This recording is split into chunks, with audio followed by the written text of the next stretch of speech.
esposas de David. Eran tan diferentes. Tuvo 9 esposas, todas eran diferentes. Mira el que está a su lado. Es diferente a usted.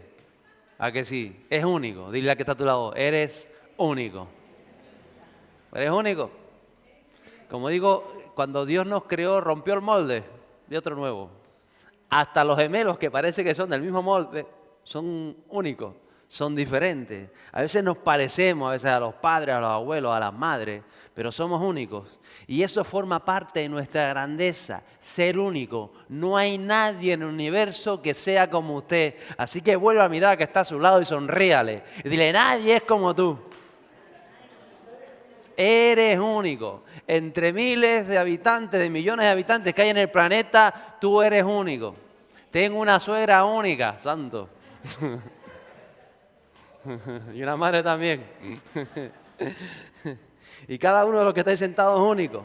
Eso forma parte de nuestra grandeza. Pero también puede llevarnos a no vivir el propósito de Dios, a dejarlo a un lado. Cuando miramos y hacemos el estudio ese de las esposas de David, o del rey David, quiero hacer un resumen de todo lo que hemos hablado estas semanas. Vimos en primer lugar a Mical. ¿Se acuerda Mical, la hija del rey Saúl? Princesa, tuvo grandes oportunidades en su vida. Nació para ser reina, nació para brillar, nació para llevar una nación adelante. Dice que era hermosa, inteligente, una mujer educada, pudiente. Además se casó con el hombre a quien amaba, que era David, porque en aquella época muchos los matrimonios eran por alianza, por conveniencia. Ella fue de las pocas mujeres de su época que pudo casarse dentro de la realeza con el hombre a quien amaba. Qué bueno cuando las mujeres hoy en día se pueden casar con el hombre a quien aman. ¿Sabes que eso es bueno, no? Que eso no pasaba atrás. Esta mujer tuvo esa oportunidad o ese privilegio que para nosotros es algo normal y para las mujeres de hace 3000 años era un privilegio muy escaso. Y a pesar de todas las oportunidades que tuvo, esta mujer Mical fracasó en su vida. Fracasó como esposa, fracasó como mujer, fracasó como hija de Dios, como creyente. Fracasó, ¿por qué? Porque era una mujer que era muy suya, era lo que ella pensaba, lo que ella quería, era lo que ella sentía. Fue una mujer que vemos en la palabra de Dios que fue soberbia, orgullosa e irrespetuosa de las cosas de Dios con lo divino. Y sus actitudes y sus decisiones, a pesar de tantas oportunidades como tuvo y de vivir como vivía, la separaron de lo que Dios quiso para ella. A veces creemos que somos nosotros, o que es Dios el que no quiere algo grande para nosotros. Dios siempre va a querer algo grande, algo bueno para cada uno, pero muchas veces somos nosotros los que lo echamos a perder. Por eso yo veo en la vida de Mical lo que ella refleja a esos creyentes que se les da una oportunidad y se les da otra oportunidad y se les da otra oportunidad y se les da otra oportunidad y otra oportunidad y las desprecian. Porque menosprecian la palabra de Dios, menosprecian lo que Dios dice de ellos, lo que Dios tiene para cada uno. Lo menosprecian, ¿por qué? Porque se llenan de argumentos, se llenan de razones, o se llenan de emociones, o se llenan de tantas cosas que los alejan del propósito divino. Dios no quiere que ninguno de sus hijos fracase, Él no lo quiere. ¿Y por qué fracasan? Porque nos empeñamos muchas veces y somos como Mical, llamada a cosas grandes y terminó mal. Y nos alejamos de las maravillas de Dios.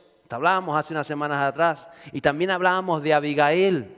Esa mujer que no tuvo tantas oportunidades como Mical. Fue una mujer que fue en ese tiempo obligada a casarse con un tal Nabal. Dice que tuvo un esposo terco, grosero, malagradecido, agarrado, egoísta, negativo. Todo lo veía mal, necio. Pero dice que a pesar de que no tuvo las oportunidades de Mical, fue una mujer respetuosa con Dios. Una mujer que conocía la palabra de Dios, que conocía los principios del reino. Una mujer que a pesar de su condición salió adelante, no tenía las oportunidades de las demás. Su esposo casi destruye la familia, casi destruye el hogar, pero fue una mujer que se atrevió a actuar en el nombre de Dios y a humillarse delante de Dios, y ella ve el respaldo de Dios y dice que fue como un milagro que a su esposo, a Nabal, le dio un infarto. y se murió por mano de Dios, parece que fue, según lo que leemos. Se murió, se quedó sin el esposo grosero, machista, negativo y todo aquello con el cual tenía que vivir toda su vida. Se murió, ya que está a tu lado, le dio un paro y se murió. Se murió el esposo, dígaselo, digo, se murió. Y se acabó Nabal, se acabó el terco, desapareció. Y no solamente eso, sino que sabe que cuando David se enteró de lo que había sucedido, le pidió matrimonio, le pidió la mano y ella aceptó. Le cambió al esposo. Tenía un esposo grosero, terco, como era, y de pronto se encuentra con un esposo que iba a ser coronado rey, con David, que era poeta, que era cantante, que era valiente, que era guerrero, que era fornido, que tenía todo lo que su Nabal no tenía. Pero ¿por qué llegó a este punto? Porque ella hizo las cosas como Dios manda. Uno tiene que hacer las cosas como Dios manda. Y te va a ir bien. Te va a ir bien, que no te lo creen. Te va a ir bien. ¿Lo cree o no lo cree? La falta de oportunidades de Abigail no la limitaron, sino llegó a ser la persona que Dios quería que fuera. Respetó a Dios, se esforzó por agradar a Dios y Dios la recompensó. Y yo creo que Abigail representa, o puedo ver en ella, a cada creyente que vive tiempos de opresión o tiempos de dificultad, aunque ha nacido en familias disfuncionales o que ha estado en relaciones tóxicas, o que muchas veces hemos estado atados a las tinieblas, a los pecados, a vivir fuera del propósito de Dios, y ahora somos libres en Cristo, porque Cristo nos redimió. Cristo nos redimió nuestra forma de pensar, nuestra forma de sentir, todo eso ha sido redimido en Cristo. Y sabes que Dios te puede cambiar el esposo, te puede cambiar la esposa, ¿lo sabía? ¿Cuánto lo sabía? No sé si le va a dar un infarto, o te vas a encontrar lo que yo he visto mucho en el camino, a matrimonios que son transformados, a hombres que continúan con sus esposas o esposas que contenían sus esposos, pero no son los esposos que eran antes. Dios ha hecho una obra en ellos. ¿Por qué? Porque ha habido una mujer o un hombre de fe detrás, orando, clamando y cumpliendo los principios del reino. Y esos matrimonios han sido transformados para la gloria de Dios. Esto es lo que tenemos que ver y vivir a través de esa enseñanza de Abigail. No tuvo oportunidades, fue casada como fue casada, la vida le cerró muchas puertas, pero ella creyó, ella confió, ella esperó en Dios y Dios la recompensó. ¿Lo cree o no lo cree? Dios te va a recompensar, te va a recompensar si sigues adelante en Él. Y va a hacer que tu familia, tu matrimonio, tu vida siga el rumbo y el destino de Cristo. Habíamos hablado de Maaca. ¿Se acuerda Maaca? Maaca fue también una princesa siria que se casó con David. Ella fue un matrimonio de conveniencia en esa época. Y Maaca, esa mujer, esa princesa siria, cambió el reino de Siria para ir a vivir al reino de Israel. Ella tenía sus dioses en Siria. Ella tenía su manera de pensar en Siria. Ella tenía sus historias en Siria. Pero después se casa con David y no aprendió a vivir, a tomar todo aquello que ella veía en David. David era un hombre ungido por Dios, era un hombre respetuoso de Dios, era un hombre que buscaba de Dios. Y la mujer no, siguió con las historias sirias, siguió con las movidas, siguió con la vieja naturaleza. Y creo que Maaca representa a todos esos creyentes que conocen la palabra, que entienden el mensaje, que escuchan de Dios, pero siguen anclados a la vieja naturaleza, al pasado, a los pensamientos de antes de Cristo, a las cosas de antes de Cristo, a las emociones que muchas veces nos separan de Dios, a ver la vida fuera de Cristo. Qué bueno es ver la vida en Cristo, con los ojos que nos dice la palabra de Dios. Maaca no lo hizo y al final usted recuerda cómo terminó Maaca, ¿verdad? Recuerda a Absalón, era hijo de Maaca. ¿Cómo terminó Absalón? Precisamente, a veces no somos conscientes que nuestras decisiones no solo nos afectan a nosotros, van a afectar a nuestros hijos, van a afectar a las personas que nos rodean. Para bien o para mal. Si tú eres un hijo de Dios, si tú buscas de Dios, si tú cambias tu manera vieja de hacer las cosas, la manera de antes de Cristo, y te sujetas a la palabra de Dios, las cosas van a cambiar para bien. Pero si rechazas el mensaje, si rechazas la oportunidad de cambio, de transformación, te va a ir mal, a tus hijos le va a ir mal, y a la gente alrededor le va a ir mal. Porque Dios cuenta contigo, Dios cuenta con nosotros. Y cuenta para bien, tú vas a hacer bendición. ¿Cuántos van a hacer bendición? Cuenta para nosotros para bien. A veces hay que entender todas estas cosas. Entonces aprendamos de Maaca que nuestras decisiones y nuestra conducta no solamente nos van a afectar a nosotros, van a afectar a todos aquellos que nos rodean. a toda persona que pasa por nuestra vida. Por eso es urgente que tu vida sea tratada y llena del Espíritu Santo para afrontar las vidas para bien. Luego recuerda, nombré a esas otras esposas, a Inoán, a Vital, a Git y Egla, que la palabra de Dios las menciona. E incluso menciona a sus hijos y no dice mucho más de ella. Y después hablamos la semana pasada de Betsabé. Betsabé recuerda que era una mujer casada que se dejó seducir por el rey, por David, se dio a la tentación. Y ella pensó, igual que David, que no pasaba nada, que todo iba a quedar oculto, que eso nadie se iba a enterar, que eso era un desliz que tuvieron, alguna movida. Pero aprendemos, y en esa historia lo vemos claro, que el pecado tiene consecuencias. ¿Lo sabía? El pecado tiene consecuencias. No podemos engañar, muchas veces nos engañamos a nosotros mismos o engañamos a los demás, pero nadie puede engañar a Dios. Nadie puede ocultar nada al Espíritu Santo. Y Dios es tan bueno con nosotros que Él muchas veces saca a la luz, expone las cosas que hacemos mal. Lo expuso con David, lo expuso con Betsabé. ¿Por qué? Porque quería ayudarlos, porque quería transformarlos. No era para avergonzarlos, era para decir, sé lo que hicieron, ustedes saben lo que han hecho, quiero sacarlo a la luz porque quiero que llegues al arrepentimiento y que verdaderamente desde ahí pueda hacer el plan que quiero hacer contigo, porque David se había equivocado, porque Betsabé se había equivocado y las cosas no estaban funcionando como Dios quería. Por eso a veces tenemos que entender todo esto. Dios quiere limpiarnos, Dios quiere ayudarnos, Dios no va a avergonzarnos cuando nos hemos equivocado, hemos hecho las cosas mal.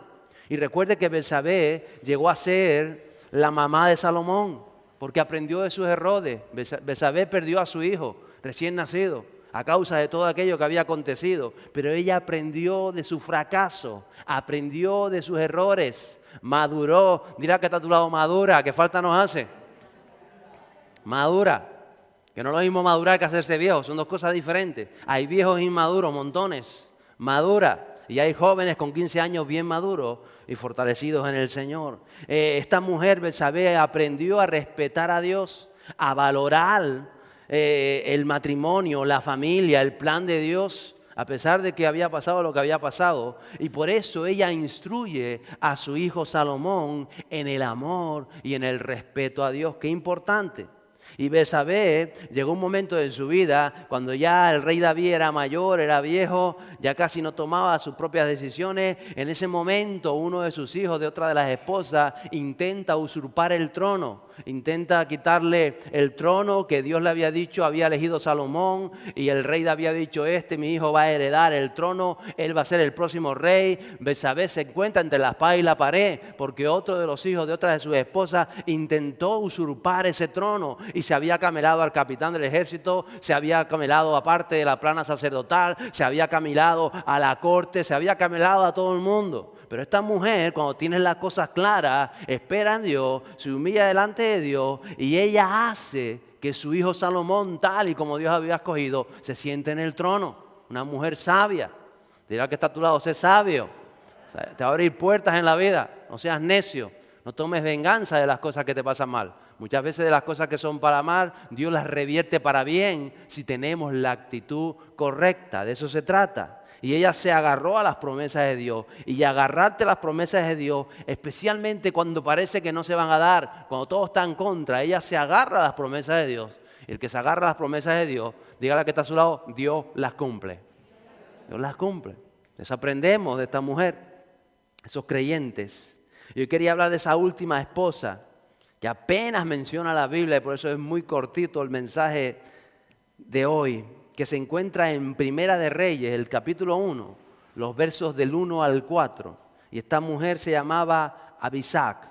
Le puede poner el nombre a su hija si quiere. Abisag, pero no se asuste. Dice así Primera de Reyes 1, 1 a 4. El rey David era ya viejo, entrado en días, y lo cubrían de ropas, pero no entraba en calor. Entonces sus siervos le dijeron que se busque para mi señor el rey una joven virgen para que atienda al rey y sea quien lo cuide. Que ella se acueste en su seno y entrará en calor mi señor el rey. Se buscó a una joven hermosa por toda la tierra de Israel y hallaron a Abisag, sunamita, y la trajeron al rey. La joven era muy hermosa, ella cuidaba al rey y le servía. pero el rey no la conoció. La última esposa de David tenía ya muchos años más que yo, no le voy a decir cuántos. Algunos la consideran concubina, pero era esposa, por lo que después declara Salomón de ella. Dice que fue alguien que fue buscada ante todo el reino, o sea, fue alguien escogida. A veces nosotros leemos la palabra así y nos suena esto raro, pero en la palabra hay revelación de Dios y en la palabra hay algo espiritual importante detrás. La belleza en aquella época no solamente es como hoy, que a veces nos fijamos en la belleza física, que también, pero era un saber estar de la mujer, era unos modales, era una humildad. La palabra de Dios habla de esa mujer bella en el libro de Proverbios, precisamente escrito por Salomón, una mujer que respeta a Dios, una mujer que es humilde, una mujer que todo eso tiene que ver con la belleza, en otra palabra tiene que ver con los valores. Y ella acepta la invitación del rey, ella aceptó estar entre las esposas del rey a esa edad. Ella no llegó a tener hijos con David. Dice la palabra de Dios que ni siquiera David la conoció. Cuando la palabra de Dios habla muchas veces de conocer, está hablando de que no tuvieron relaciones matrimoniales, íntimas, relaciones sexuales, en otras palabras. También lo dice, por ejemplo, con María, la esposa de José. Dice que José no la conoció hasta después dar a luz Jesús. Es decir, que después la conoció, y no es que se la presentaron en la calle, sino que tuvo relaciones matrimoniales, como marca la ley de Dios. Eso está hablando. Por eso el rey David dice que no conoció a esta, su última esposa. Abisag dice que vive en palacio, dice que estaba atenta al rey, servía al rey, velaba por el rey, cuidaba al rey, estaba donde nadie más podía estar, en los aposentos íntimos, en la habitación real. Allí estaba ella estaba presente cuando el rey hacía las audiencias, ella estaba presente en esas decisiones importantísimas del último tiempo que tuvo que tomar David, como por ejemplo entronar a Salomón. Esta mujer, Abisag, yo la veo como la viuda que aparece en Ana, en Lucas. ¿Por qué? Porque creo que Abisag representa a todos los creyentes que pasan desapercibidos, que son anónimos. Quizá usted sea uno de ellos, que puede parecer que no son nadie, pero tienen una intimidad tremenda con el Rey de Reyes y el Señor de Señores. En su intimidad tienen esa relación con Dios, tienen esa relación con el Espíritu Santo. Llegan donde otros no llegan y pasan desapercibidos. Parece que no están. Parecen normales, están ahí, no tienen un puesto pastoral, o no tienen un ministerio, o no están por ahí, que dices tú, sino están en esa intimidad con el rey, hablando del Rey de Reyes. Y yo me acordaba de esa mujer que aparece en Lucas, el capítulo 2 de Lucas. Dice que una viuda llamada Ana, que era profetisa, dice que esa mujer después de que enviudó, estuvo años y se ocupaba de estar allí, de estar en el templo de Dios, de ir, parece que pasa desapercibida. Parece que esa mujer Dios no va a hacer nada en su vida, pero Dios la estaba reservando para algo importantísimo. Esa mujer cuando entra a José y María a presentar a Jesús en el templo con apenas 40 días de nacido, dice que toma al niño y lanza las profecías sobre el niño. Esa mujer estaba esperando ese momento de parte de Dios para abrir el campo espiritual. Hay gente que es así, que públicamente pasa desapercibida, creyente, pero que están moviendo detrás el mundo espiritual, que es donde verdaderamente está el poder, está lo que se mueve. Usted tiene que entender que a veces hay creyentes que son de esa manera. Por eso no se sienta poco si usted es uno de esos creyentes que tiene una intimidad estrecha con Dios y que cara al público no está pasando nada. Usted está haciendo algo importante y Dios cuenta con usted. Tiene que tener presente eso. Usted es como en este sentido Abisag. ¿O qué diremos de, por ejemplo, Ananías? Ese hombre que aparece en la palabra porque simplemente impuso sus manos sobre Saulo de Tarso. Y no quería hacerlo, pero tenía esa estrecha intimidad con el Espíritu Santo para que el mismo Jesús se le presentara y dijera: vete, Ananías, impón las manos sobre Saulo, está en tal lugar. Y el mismo Ananías dice: no voy a ir, si se mata a la gente, se mata a los creyentes. Yo paso de ir, Señor, pero vete porque me es útil. Y le declara el plan que había sobre Pablo a este hombre, Ananías. Y lo que aparece en la palabra de Dios es que llega a aquel lugar, impone las manos sobre Pablo. Pablo recibe la visión espiritual, entre otras cosas, y cambia. Saulo de Tarso llega a ser Pablo, gracias a personas como Ananías, creyentes que pasan pasan desapercibidos, pero que tienen un papel trascendental en la historia de nuestra iglesia y de nuestro tiempo. Y que ha de ser así. Así veo yo a Abisag, como tantas personas en la palabra, personas con una autoridad espiritual que mueven el mundo espiritual y marcan su época. ¿Por qué? Simplemente porque tienen esa intimidad con el Espíritu Santo. Es el creyente, Abisag representa al creyente que sirve, que antepone sus intereses, los intereses de los cielos a los propios suyos, que ve primero los intereses del Rey, de Jesús, que habita con el Rey, que escucha al Rey, que está atenta al sentir del Rey, que está pendiente qué quiere hacer Jesús, que pasa por la calle y de pronto está atenta a qué le dice el Espíritu Santo, qué le dice Jesús, y está siempre, no está pensando tanto en lo suyo, sino está pensando, mira, acércate a aquel que está en la plaza, dile que yo lo amo, algo, está pendiente de recibir los mensajes del Espíritu Santo. Esa es Abisag. Ahí estaba, en cada situación de su vida diaria, ella estaba pendiente, ¿qué quiere el Rey? ¿Qué desea el Rey? ¿Qué va a hacer el Rey? ¿Qué piensa el Rey? ¿Qué le falta al Rey? ¿Qué desea el Espíritu Santo? ¿Qué te pide el Espíritu Santo? Cuando tú estás por la calle, cuando estás en un lugar de trabajo, ¿escuchas la voz del Espíritu Santo? ¿Sientes la voz del sentir en tu interior en medio de un problema, en medio de una situación? ¿Quién es el Espíritu Santo para ti? ¿Tendrá que ver a Abisag con esa función delante del Rey? Tenemos que tener todas estas cosas claras en nuestras vidas. ¿Por qué? Porque David tuvo 9 esposas, 9 vidas diferentes, 9 mujeres, 9 corazones, 9 almas y completamente diferentes, 9 realidades, venían de diferentes orígenes, en diferentes momentos, pero tenían algo en común. Tenían el mismo esposo. Nada más tenían en común. Se habían casado con el mismo hombre, el rey David. Unas se casaron antes de ser rey y otras incluso después de ser rey. Pero estaban con David. Por eso, cuando Jesús se presenta en el Nuevo Testamento, Él habla de los creyentes. Dice, los creyentes son mi iglesia. Y Él hace la comparativa. Dice, son mi esposa. Están desposadas, están esperando que venga el Rey. Y Él empieza a hablar también de las parábolas o de las enseñanzas de las vírgenes, de las novias que están esperando al esposo o las comprometidas. Y todo esto tiene que ver con nosotros, porque todos somos diferentes. Vuelva a mirar al que tiene a su lado, mírelo bien a la cara. Mírelo bien. Mire qué diente más guapo tiene. ¿Los tiene guapo o no los tiene guapo? Esta persona es completamente diferente a usted. Diferentes experiencias, piensa diferente en muchas cosas. Y seguramente el fin de semana votaron todos por partidos diferentes y todos tienen un pensamiento diferente. Y todos ven la vida diferente. Algo tenemos en común. Todos somos creyentes. Todos tenemos a Jesús como nuestro esposo, como aquel que es nuestra cabeza. Y Él nos compara como su esposa. Por eso también es importante el matrimonio. Esto lo hablo yo mucho. Qué importante es el matrimonio. ¿Por qué precisamente en todas las relaciones que hay? Para con el Padre dice, somos sus hijos, familia. Y para con la iglesia, para con respecto de Jesús, dice, son mi esposa. Y para con el Espíritu Santo, somos la vasija donde Él se derrama.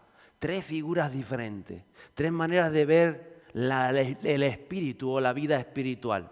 Y para con Jesús, dice, somos su esposa. Por eso vemos la vida diferente todos, porque somos diferentes, pero Jesús es el mismo. El Espíritu es uno. Y dice la palabra de Dios que Él es el mismo ayer, hoy y por los siglos. La conoce, ¿verdad? Y los que cambiamos somos nosotros, ¿o no? Los que a veces, yo no veo lo mismo ahora que hace 10 años. En algo he madurado. Mi mujer dice que no he madurado mucho, pero yo sé que en algo he madurado. Ella ha madurado más. Vamos madurando. En la medida que nos dejemos ser transformados, vamos a ser transformados. ¿Para qué? Para ser quizás como Abisag. O más el carácter de Abigail o de Betsabé. No lo sé. Yo sé que aquí hemos hablado estas semanas de Mical, de Betsabé, de Abigail, de Maaca, de Abisag, y todas venían de diferentes orígenes, con diferentes experiencias, con más o con menos oportunidades. Quizás te he dicho, pero yo no tuve la oportunidad que tuvo el otro. Aquí no se trata de eso.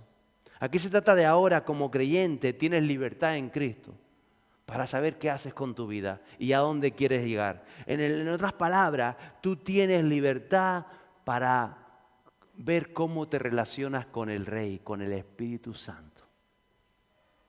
No tienes ni más ni menos oportunidades que otro. Tú conoces la palabra de Dios. Tú decides hasta dónde quieres llegar. Uno te puede decir blanco, te puede decir negro, de todas maneras, pero tú tienes que ver cómo te estás relacionando con el Espíritu Santo de Dios, como creyente que eres, conociendo, no sé si es mucho o si es poco, lo que conoces de la palabra, de las promesas de Dios, pero cómo nos relacionamos con Dios. Eso es importante tenerlo en cuenta, porque nosotros, cada uno de nosotros, va a decidir a dónde quiere llegar con Cristo. Nadie lo va a decidir por ti. Uno te puede decir, otro te puede aconsejar, pero al final tú decides si vas a permitir que el Espíritu Santo llene tu vida. Y en la manera que tú lo permitas, en la manera que tú te enfoques, en la manera que tú vayas creyendo y seas verdaderamente esa esposa de Cristo, dispuesto a escucharle, dispuesto a hacer la voluntad del Rey, dispuesto a ser sensible a la voz del Rey, dispuesto a servir al Rey por encima de ti mismo, dispuesto en esa manera, en esa intimidad que tú tengas con Dios, Dios va a poder hacer algo maravilloso y grande en tu vida. Puede cumplir al completo, valga la redundancia, el propósito que tiene contigo. Si no, mucho propósito quedará a la mitad, algunos se alejará del propósito, pero mi deseo hoy es que tú a través de estas mujeres que vivieron hace 3000 años, entiendes que tú has pasado tanto tiempo, pero somos igual de diferentes e igual de sencillos. Nadie hay igual debajo de los cielos. Pero Dios te ha llamado a ti. Tú has escuchado el plan de Dios. Tú tienes una oportunidad en Cristo. Yo te puedo decir esto y te puedo decir y puedo orar por ti, te puedo meter dentro de un barreño de aceite ungido. Pero al final tú vas a decidir cuánto vas a intimar con el Rey. Tú vas a decidir qué estás dispuesto a dónde estás dispuesto a llegar y qué estás dispuesto a dar. Esta mujer era joven, la última de sus esposas, Abisag, y ella decidió, sí, sé lo que me espera, pero vale la pena. Esta mujer representa a la tsunamita muchas veces. Hay gente que ve en ella incluso la tsunamita que aparece en el libro de Proverbios, que luego el Salomón escribiría de ella. No sé si hablaba de ella o no. Lo importante es qué escribirán de ti. ¿Qué escribirás porque estamos escribiendo nuestra historia? ¿Qué estaremos escribiendo? ¿Qué está haciendo el Espíritu Santo con nosotros? Eso es lo importante. Josué dijo en una ocasión, y también lo dijo en el Nuevo Testamento, el carcelero de Filipo, yo y mi casa serviremos al Señor. Tienes que tener las cosas claras. ¿A quién quieres servir? ¿Hasta dónde quieres servirlo? Porque yo sé, sí, todos decimos que yo sirvo. ¿Hasta dónde le estás sirviendo? Hasta el punto de escucharle, hasta el punto de estar en la calle y parar y decir, escuchar la voz que dice, ve, acércate a aquella persona, dile esto, ve a aquella persona, haz aquello. ¿Hasta qué punto? No podemos seguir caminando por la vida. O podemos hacerlo, claro. Pero yo te reto hoy a que tú seas como Abisag, que tengas pendiente, que estés pendiente del Rey, que estés pendiente del Espíritu Santo. Él te quiere hablar, Él te quiere decir, Él nos quiere enseñar tantas cosas, Él nos quiere llevar al propósito. Por eso muchas veces, como a Betsabé, quizá te revela lo que hay en tu interior, que no es bueno. Y te dice, te enfoca. Y porque quiere que te arrepientas, porque quieres que deje cosas atrás, porque quiere hacer algo nuevo en tu vida. Y tienes que sacar todo eso fuera, toda esa basura, todas esas heridas, echarlas fuera. Y Él te las va a presentar, pero no es para humillarte, no es para avergonzarte, es para decirte, mira, tienes todo esto, lo habías ocultado, estaba ahí, pero yo quiero hacer algo nuevo. Yo voy a usarte para hacer algo grande. Yo voy a llevar a hacer algo grande con tu hijo Salomón, con tus hijos, con tu generación. Yo espero que todos podamos decir eso. Yo y mi casa serviremos al Señor. Y cuando decimos mi casa, estamos hablando de nuestro hogar, de mi vida, de lo que hablábamos el domingo, mi templo, mi interior, el templo del Espíritu Santo, mi matrimonio, mi familia, mi iglesia, allí donde estoy acudiendo, todo. Yo y mi casa vamos a servir al Señor. ¿Usted lo podrá decir? ¿Usted podrá decir, yo y mi casa serviremos al Señor? ¿Usted lo creerá? ¿De verdad usted quiere que usted y su casa sirva al Señor? Entonces va a tener que ser sensible a la voz del Espíritu Santo. Porque seguramente el Espíritu Santo hablará a su vida y te dirá también, Damián, yo sé que tú me quieres servir en tu casa, en tu matrimonio, con tus hijos, pero escúchame, porque estás haciendo esto erróneo, porque en esto no lo estás viendo bien, porque estás visualizando esto de diferente manera, porque no estás creyendo que yo voy a hacer algo. Y Él quiere revelarse porque Él quiere hacer algo grande. ¿Lo cree? ¿Lo cree? Y eso es el Evangelio. Es una relación con el Rey de Reyes y el Señor de Señores. Es una relación íntima, diaria, personal con el Espíritu Santo. Y en esa relación no puede haber nadie. Allí en aquella alcoba no había nadie. Estaba Isaac y estaba el Rey. En su habitación, cuando usted tiene esa intimidad con Dios, no hay más nadie. Está usted y el Espíritu Santo. Si usted lo desea, Él se le va a presentar y Él va a hacer cosas maravillosas en su vida. Pero tiene que estar dispuesto a servirle, a cuidar esa persona de Espíritu Santo que está en nosotros y a decir, me apetece esto, pero no lo voy a hacer porque sé quién está dentro de mí. Y yo cuido de la relación que tengo con el Espíritu Santo. A veces tengo ganas no sé, de pensar mal de alguien, pero digo, no lo voy a hacer porque yo sé quién está en mi interior y es el Espíritu Santo. Así que voy a pensar lo bueno, voy a pensar lo sano, voy a pensar lo puro y Dios te bendiga, mi amigo. Eso es cuidar de lo que Dios quiere hacer. Y si lo hacemos así, nos sorprende de lo que Dios va a hacer. ¿Lo cree? Póngase en pie conmigo el día de hoy.